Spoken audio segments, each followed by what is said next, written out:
গণনা কেন্দ্রের বাইরে মমতা বন্দ্যোপাধ্যায় অভিষেক বন্দ্যোপাধ্যায় প্রচুর লোকজন জড়ো করার জন্য তৃণমূল কংগ্রেসের কর্মীদের নির্দেশ দিয়েছেন এবং সবটা পরিষ্কার।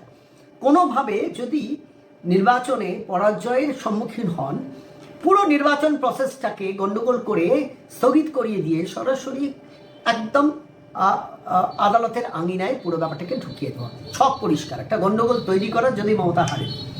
বলেছেন অধীর রঞ্জন চৌধুরী, দীর্ঘদিনের রাজনীতিবিদ, বহরমপুরের একাধিকবারের সাংসদ ছিলেন, এবারে বহরমপুর বিধানসভা নির্বাচনেও দাঁড়িয়েছেন এবং আরও একটা ইন্টারেস্টিং বক্তব্য রেখেছেন। দি ওয়ালকে দেওয়া একটা সাক্ষাৎকারে বলেছেন যে মুর্শিদাবাদে তৃণমূল কংগ্রেস কিন্তু তছনছ হয়ে যাচ্ছে। মুর্শিদাবাদে তৃণমূল কংগ্রেস তছনছ হয়ে যাচ্ছে। 22টা বিধানসভা কেন্দ্র মুর্শিদাবাদ, সেই মুর্শিদাবাদে যদি তৃণমূল কংগ্রেস তছনছ হয়ে যায় তাহলে তৃণমূল কংগ্রেসে আরও সংকট বাড়ছে। অধীর রঞ্জন চৌধুরী সিঁদুরে মেঘ দেখলে বলতে পারেন রাজনীতির ধারা কোন দিকে প্রবাহিত হয়। এন্টায়ার মুর্শিদাবাদ জেলা কিন্তু তার হাতের তালুর মতো চেনা। মুর্শিদাবাদে এবার অনেকগুলো ঘটনা ইন্টারেস্টিং টুকরো টুকরো ঘটেছে। তৃণমূল কংগ্রেস যেমন লড়ছে, তেমনি বিজেপি লড়ছে। অন্যদিকে কংগ্রেস সিপিএমের হাত ছেড়ে আলাদা লড়ছে। অন্যদিকে সিপিএম আইএসএফ একটা জোট হয়ে লড়ছে। আবার অন্যদিকে হুমায়ুন কবির লড়ছে। দেখুন, মাইনরিটি ভোটের টান একমাত্র যে দলটা মারতে পারবে না, অল্প স্বল্পও মারবে, সেটা হচ্ছে বিজেপি।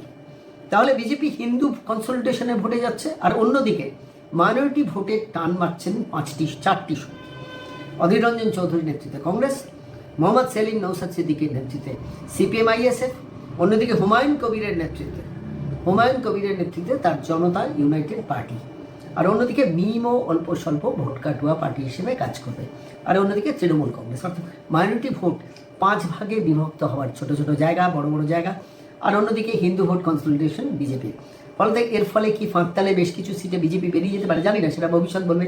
ইভিএম খুললেই সেটা বোঝা যাবে মুর্শিদাবাদ কোন দিকে যাচ্ছে। কিন্তু অধীর রঞ্জন চৌধুরী পরিষ্কারভাবে বলেছে যে এবারে কিন্তু মুর্শিদাবাদ তৃণমূল কংগ্রেস ছিন্ন ভিন্ন হয়ে যেতে পারে। ইন্টারভিউটা আমার কাছে খুব ইন্টারেস্টিং মনে হয়েছে। তবে সব থেকে প্রাসঙ্গিক কথা যেটা বলেছেন যে মমতা চেষ্টা করছেন গণনা কেন্দ্রে একটা গণ্ডগোল পাকাতে, হারলেই গণ্ডগোল পাকাবেন মমতা বলে দিয়েছেন অধীর রঞ্জন চৌধুরী।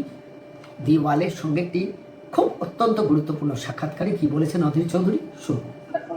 এটা আমার মনে হচ্ছে যে আগামীকাল গণনা কেন্দ্রে কোনো একটা অশান্তি তৈরি করার চেষ্টা হবে যখন দেখবে তারা হারছে, যাতে গোটা বিষয়টাকে ডিলে করা যায়, দেরি করা যায়, বিলম্ব করা যায়, এবং সেই সুযোগে ব্যাপারটা যাতে বিচার প্রক্রিয়ার অন্তর্ভুক্ত করে দেওয়া যায়।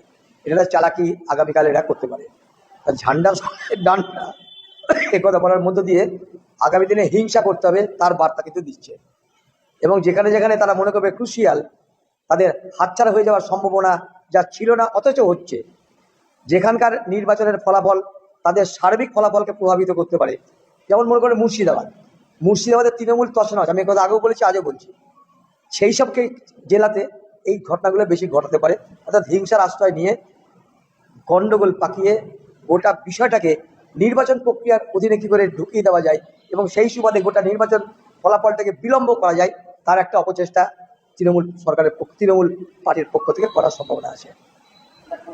এটা আমার মনে হচ্ছে যে আগামীকাল গণনা কেন্দ্রে কোনো একটা অশান্তি তৈরি করার চেষ্টা হবে যখন দেখবে তারা হারছে, যাতে গোটা বিষয়টাকে ডিলে করা যায়, দেরি করা যায়, বিলম্ব করা যায়, এবং সেই সুযোগে ব্যাপারটা যাতে বিচার প্রক্রিয়ার অন্তর্ভুক্ত করে দেওয়া যায়।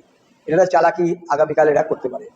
ঝান্ডার ডানটা একথা বলার মধ্য দিয়ে আগামী দিনে হিংসা করতে হবে তার বার্তা কিন্তু দিচ্ছে, এবং যেখানে যেখানে তারা মনে করবে ক্রুশিয়াল, তাদের হাতছাড়া হয়ে যাওয়ার সম্ভাবনা যা ছিল না অথচ হচ্ছে, যেখানকার নির্বাচনের ফলাফল তাদের সার্বিক ফলাফলকে প্রভাবিত করতে পারে। যেমন মনে করে মুর্শিদাবাদের তৃণমূল তছনছ, আমি কথা আগেও বলেছি, আজও বলছি, সেই সব জেলাতে এই ঘটনাগুলো বেশি ঘটাতে পারে।